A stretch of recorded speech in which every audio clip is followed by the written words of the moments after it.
Talagang nandiri si Idol Raffy Tulfo nang makita mismo ang silid ni Cedric Lee at mismong si Denise Cornejo. Talaga namang hindi sila marunong maglinis. Ang banyo, kung iisipin, ay nasa loob din mismo ng silid nila. Merong kwarto, meron siyang higaan na, tapos sa dulo ay banyo. Ganun na ba talaga sila nakakapandiri? Bakit nakayanan naman nila matulog sa iisang banyo lamang na may kwarto?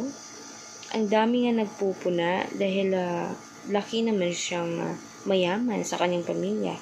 Bakit parang okay naman sa kanyang ganoong sitwasyon? Naiiba yung tanging silid niya, tila parang siya siguro yung may choice.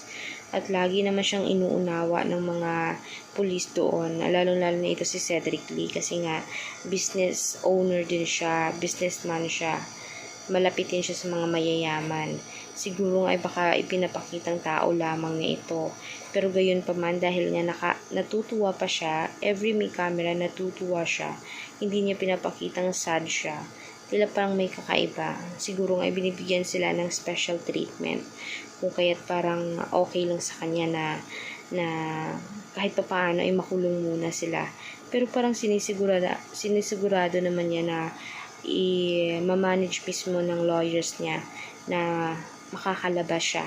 Kahit na naglabas na mismo ng resulta ang korte na life imprisonment, nagwawaldate pa rin siya dahil hindi niya talaga matanggap yun ng sobra. Kaya guys, i-comment niyo ang inyong mga gustong sabihin. At kung gusto niyo pa ng updates, please mag-subscribe, i-like ang video natin at i-share mismo sa public. Salamat po sa unawa.